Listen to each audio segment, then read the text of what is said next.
Good morning, students. Today we will continue with our topic of components of staffing. Components of staffing में 3 components थे. First is recruitment, second is selection and third is training and development. तो हमने first component जो है recruitment वो हमने कर लिया. तो आज हम स्टार्ट करेंगे सिलेक्शन. इस टॉपिक में हम करेंगे सिलेक्शन का मीनिंग और सिलेक्शन का प्रोसेस. अब रिक्रूटमेंट में क्या होता है, हमारे को बहुत सारी एप्लीकेशंस मिलती हैं क्योंकि हम लोगों को एनकरेज करते हैं वो आकर हमारी जॉब के लिए अप्लाई करें. तो बहुत सारे लोग आपकी ऑर्गेनाइजेशन में अपना रिज्यूम देकर जाते हैं. तो अब जितने लोग रिज्यूम देकर जाएंगे तो क्या हम सबको ही जो पोस्ट वैकेंट है उस पे रख लेंगे? एक पोस्ट है और 100 रिज्यूम्स हैं, तो आप 100 को कैसे रख सकते हो? तो आपको क्या करना पड़ेगा, 100 में से किसी एक को सिलेक्ट करना पड़ेगा. अब आप किसी एक को कैसे सिलेक्ट करोगे? उसके लिए क्राइटेरिया होगा ना. क्राइटेरिया क्या, आप टेस्ट लोगे, इंटरव्यू लोगे. जो टेस्ट में पास होगा, जो इंटरव्यू में पास होगा, हम उसको क्या करेंगे, सिलेक्ट कर लेंगे. तो अब आपने क्या किया, 100 में से 100 को क्या किया, रिड्यूस करना स्टार्ट किया. और रिड्यूस कितने तक करना है हमें, 1 तक, क्योंकि हमारी ऑर्गेनाइजेशन में एक ही पोस्ट वैकेंट है और एक पोस्ट के लिए हमारे पास 100 रिज्यूम आए हैं और हमने सिलेक्ट सिर्फ 1 करना है. तो सिलेक्शन का मीनिंग क्या होता है? सिलेक्शन एक प्रोसेस है जिसमें हम क्या करते हैं, क्वालिफाइड एप्लीकेंट को क्या करते हैं, सिलेक्ट करते हैं. सिलेक्ट कैसे करेंगे, हम बहुत सारे टेस्ट कंडक्ट करते हैं, हम इंटरव्यू लेते हैं. एक ऑर्डर में भी हम पहले टेस्ट कंडक्ट करेंगे. अगर पर्सन टेस्ट में पास हो जाता है तो हम उसको इंटरव्यू के लिए बुलाएंगे. अगर वो इंटरव्यू में पास हो जाता है फिर हम उनका मेडिकल टेस्ट कराएंगे. अगर वो मेडिकल में भी पास हो जाता है फिर हम उसको सिलेक्ट कर लेंगे out of a large number of applicants. और जो रिक्रूटमेंट है वो एक पॉजिटिव प्रोसेस है. ये मैंने आपको रिक्रूटमेंट में भी बताया था. पॉजिटिव क्यों है? क्योंकि हमने लोगों को एनकरेज करना है कि वो आए और हमारी ऑर्गेनाइजेशन में जॉब के लिए अप्लाई करें. लेकिन सिलेक्शन में हम क्या कर रहे हैं, रिड्यूस कर रहे हैं नंबर को. अब 100 से रिड्यूस कितना करना है हमें, 1, क्योंकि ऑर्गेनाइजेशन में 1 पोस्ट वैकेंट है. तो अब हमने क्या किया, रिडक्शन करनी स्टार्ट कर दी. वो किस प्रोसेस में की हमने, सिलेक्शन में. तो सिलेक्शन क्या है, नेगेटिव है. नेगेटिव प्रोसेस है बिकॉज इसमें हम जो है रिड्यूस करना स्टार्ट कर देते हैं और एक क्वालिफाइड कैंडिडेट को क्या करते हैं, अपनी ऑर्गेनाइजेशन में जो पोस्ट वैकेंट है उसके लिए सिलेक्ट कर लेते हैं.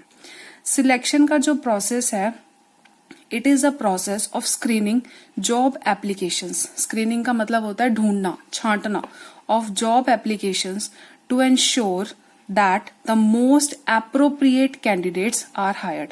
हम क्या करते हैं, छांटते क्यों हैं, ढूंढते क्यों हैं जॉब एप्लीकेंट्स को, एप्लीकेशंस को, ताकि जो मोस्ट एप्रोप्रिएट कैंडिडेट है, जो बेस्ट कैंडिडेट है, हम उसको क्या कर सके, हायर कर सके अपनी ऑर्गेनाइजेशन में वैकेंट पोस्ट के लिए. अब सिलेक्शन के प्रोसेस में हमने पढ़ा कि कुछ टेस्ट कंडक्ट किए जाएंगे और फिर जो टेस्ट में पास हो जाएगा, इंटरव्यू में पास हो जाएगा, हम बेस्ट क्वालिफाइड कैंडिडेट को सिलेक्ट कर लेंगे. तो सिलेक्शन के प्रोसेस में कुछ स्टेप्स हैं.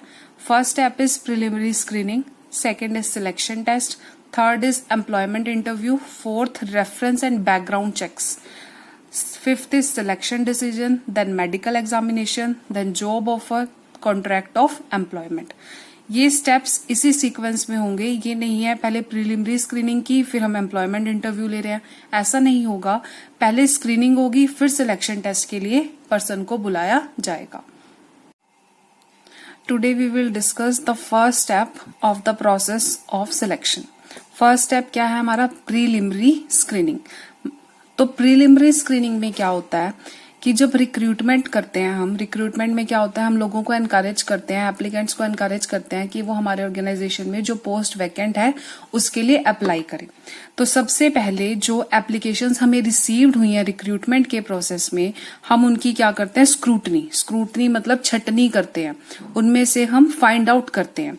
फाइंड आउट क्या करते हैं, जो ये स्क्रूटनी की जाती है इसका 2 पर्पस होते हैं स्क्रूटनी करने के. पहला पर्पस है टू वेरीफाई, ये देखना कि जो कैंडिडेट्स ने अपनी इंफॉर्मेशन दी है रिज्यूम में, क्या जो क्वालिफिकेशंस दी है, जो उन्होंने कंडीशंस दी हैं, क्या वो मैच कर रही हैं हमारी ऑर्गेनाइजेशन की जो पोस्ट वैकेंट है उससे के साथ, या नहीं कर रही।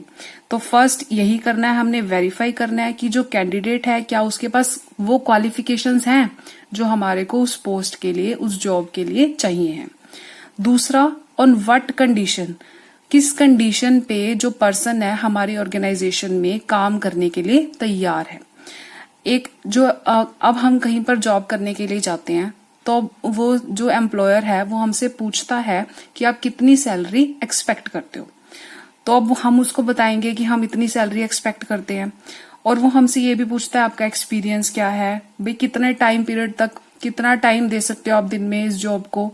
तो अगर ऑर्गेनाइजेशन को ये कंडीशंस जो हैं सेटिस्फाइड लगती हैं, अगर ये कंडीशंस जो ऑर्गेनाइजेशन को सेटिस्फाइड होती हैं, उनको एक्सेप्टेबल होती हैं, तो वो पर्सन को इंटरव्यू के लिए, प्रिलिमिनरी इंटरव्यू के लिए कॉल करता है। लेकिन अगर जो पर्सन की कंडीशंस हैं, एक एम्प्लॉय जो ऑर्गेनाइजेशन में अभी बना नहीं है, बनने वाला है, उसकी कंडीशंस एक्सेप्टेबल नहीं है, तो ऑर्गेनाइजेशन क्या करती है, उनको एक रिग्रेट लेटर मतलब कि आप हमारी ऑर्गेनाइजेशन में अभी क्वालिफाइड नहीं है ऑर्गेनाइजेशन में जॉब के लिए, उनको क्या दे दिया जाता है, regret letter will be send to them. तो रिग्रेट लेटर दिया जाता है। तो प्रीलिमिनरी इंटरव्यू का मेन मोटिव यही है कि क्या कर ले, पहले ही हम क्या कर ले, छटनी कर ले, पहले ही हम फाइंड आउट कर ले उन लोगों को जो जॉब के लिए थोड़े से, जो हमें लगता है कि ये ठीक है, लेकिन अभी ये तो फर्स्ट स्टेप है, अभी वो नेक्स्ट स्टेप में पास होंगे, फिर नेक्स्ट में, फिर लास्ट में उनको फाइनल जो है जॉब मिलेगी।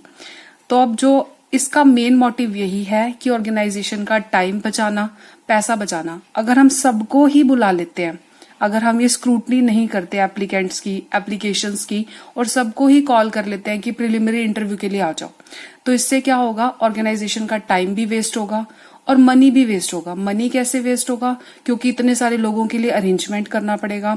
टाइम भी वेस्ट होगा क्योंकि आपको सबको बुलाना पड़ेगा, सबका प्रिलिमिनरी इंटरव्यू कंडक्ट करना पड़ेगा। जो प्रीलिमिनरी इंटरव्यू है उसका मेन मोटिव, उसका जो मेन ऑब्जेक्टिव है, ये एंश्योर करना कि जो एप्लीकेंट है, जिसने रिज्यूम दिया है, क्या वो फिजिकली फिट है जॉब के लिए, क्या वो मेंटली फिट है, क्या वो मेंटली अनसाउंड तो नहीं है, उस दिमाग उसमें कम तो नहीं है, क्या उसको फिजिकली कोई प्रॉब्लम तो नहीं है। इन सब चीजों को चेक करने के लिए प्रीलिमिनरी, मतलब अभी स्टार्टिंग का इंटरव्यू है, ये तो फर्स्ट स्टेप है सिलेक्शन के प्रोसेस का, उसके लिए ये सब चेक करने के लिए प्रीलिमिनरी इंटरव्यू कंडक्ट किया जाता है। जब ये इंटरव्यू कंडक्ट किया जाता है तो कैंडिडेट से बहुत सारे क्वेश्चंस पूछे जाते हैं। वो क्वेश्चंस होते हैं उनके एजुकेशन से रिलेटेड, कितनी उन्होंने स्टडी की हुई है, उनका टेस्ट क्या है, एक्सपीरियंस क्या है, एज क्या है उनकी, और भी बहुत सारी इन्फॉर्मेशन जो है हम उन ये चीजें गैदर करने के लिए प्रीलिमिनरी इंटरव्यू जो है कंडक्ट करते हैं। अगर एक कैंडिडेट प्रीलिमिनरी इंटरव्यू में पास हो जाता है तो उसको क्या बोला जाता है कि ब्लैंक एप्लीकेशन फॉर्म जो है वो फिल करके जाए। अब ब्लैंक एप्लीकेशन फॉर्म क्या होता है, अभी जैसे मैंने आपको बताया कि सिलेक्शन के प्रोसेस में बहुत सारे स्टेप्स होते हैं। एक ही स्टेप अगर आपने क्लियर कर लिया तो आपको और बाकी स्टेप्स क्लियर करने पड़ेंगे। जब आप सारे स्टेप्स क्लियर कर लेते हो तब आपको सिलेक्ट किया जाता है। तो ब्लैंक एप्लीकेशन फॉर्म जो है वो ऑर्गेनाइजेशन अपने नाम में प्रिंट कराती है। हर एक पोस्ट के लिए डिफरेंट ब्लैंक एप्लीकेशन फॉर्म्स जो है वो बनाए जाते हैं, क्योंकि हर एक पोस्ट के लिए अलग अलग क्वालिफिकेशन चाहिए। अब जब हम पियोन के लिए किसी पर्सन को रख रहे हैं तो उसके लिए अलग क्वालिफिकेशन चाहिए। अगर हम सीईओ के लिए किसी पर्सन को अपॉइंट कर रहे हैं तो हमें उसके लिए अलग क्वालिफिकेशन चाहिए। तो दोनों के लिए अलग अलग ब्लैंक एप्लीकेशन फॉर्म जो है वो प्रिंट कराया जाएगा। जब भी ऑर्गेनाइजेशन जो है ब्लैंक एप्लीकेशन फॉर्म जो प्रिंट कराती है, प्रिपेयर करती है, तो उसको दो बातों का सबसे ज्यादा ध्यान में रखना होता है। पहली बात कि ज्यादा से ज्यादा इन्फॉर्मेशन जो है ब्लैंक एप्लीकेशन फॉर्म के थ्रू ऑर्गेनाइजेशन को मिल सके, और किसकी इन्फॉर्मेशन, कैंडिडेट की। दूसरा, जो ब्लैंक एप्लीकेशन फॉर्म होगा उसमें जो भी क्वेश्चंस होंगे वो पोस्ट से रिलेटेड होंगे। अगर आप एक पर्सन को सीईओ के लिए अपॉइंट कर रहे हो, फाइनेंस मैनेजर के लिए अपॉइंट कर रहे हो, तो क्वेश्चंस जो आप उसी पोस्ट से रिलेटेड पूछोगे।